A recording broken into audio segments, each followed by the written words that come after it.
今日は生成する曲にピアノ音を混ぜる。ピアノ関連のスタイルを解説していくよ。ピアノを入れればいいんじゃないのって思う人も多いかもしれないね。確かにピアノでピアノ音は入れられる。でもピアノ音を強調する効果はないんだ。強調していないピアノの音は他の音に紛れて聞こえなくなりやすい。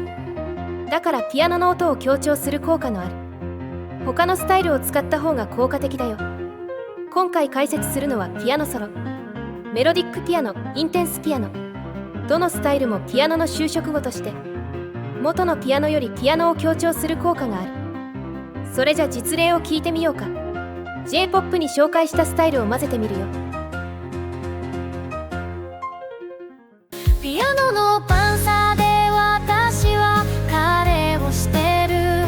ボールを蹴り出してみんなを呼ぶ。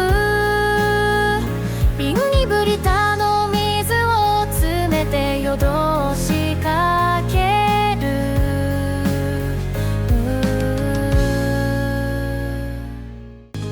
ピアノの伴奏で私は彼を避ける。ボールを蹴り出してみんなを呼ぶ。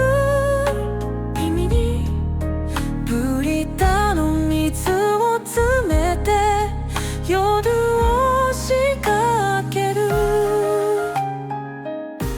ピアノのダンサーで私は空の捨てる。ボールを蹴り出してみんなを呼ぶ。瓶にブリタの水を詰めて夜を仕掛ける。ピアノの伴奏で私は殻を捨てる。ボールを蹴り出してみんなを呼ぶ。瓶にブリタの水詰めて夜と仕掛ける。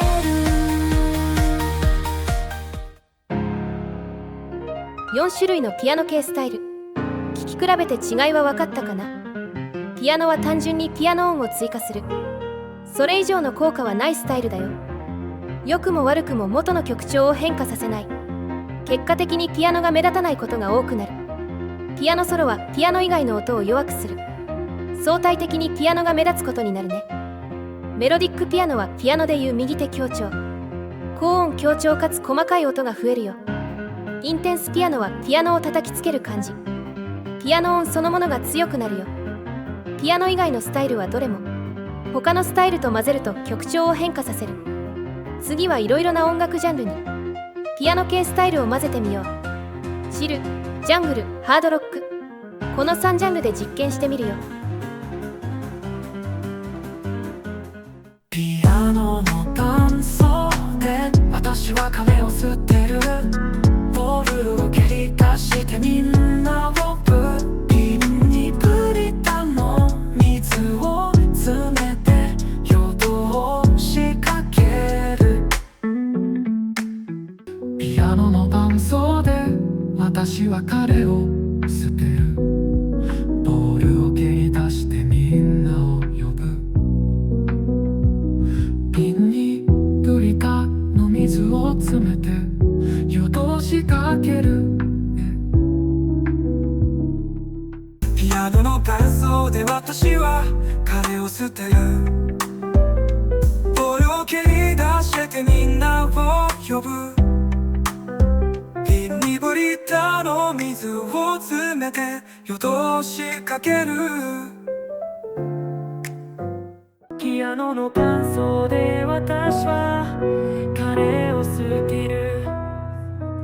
ボールを蹴り出してみんなを呼ぶ。瓶にブリタの水を詰めて夜通しかける。ピアノの伴奏で私は彼を捨てる。ボールを蹴り出してみんなを呼ぶ。瓶にブリタの水を詰めて夜通しかける。ピアノの伴奏なで私は彼を捨てる。ボトルを蹴り出してみんなを呼ぶ。瓶にブリタの水を詰めて夜通しかける。ピアノの伴奏で私は彼を捨てる。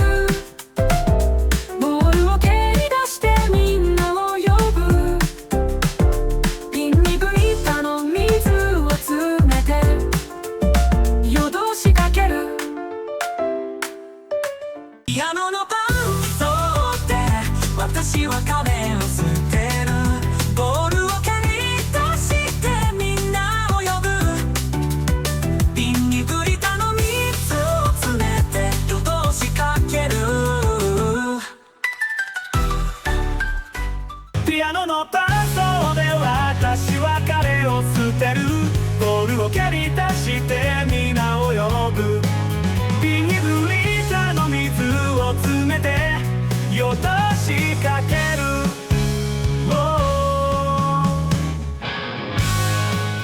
ピアノの伴奏で私は彼を捨てる。ボールを蹴り出してみんなを呼ぶ。瓶にブリタの水を詰めて夜通しかける。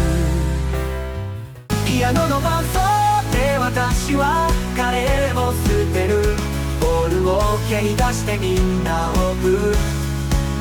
瓶にブリタの水を詰めて夜通しかける。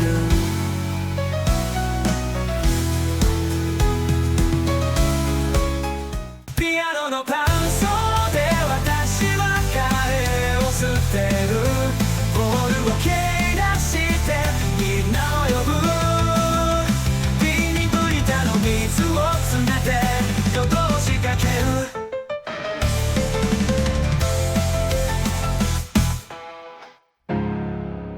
ピアノ系スタイル4種類と他のスタイルとの混ざり方を聞いてもらった。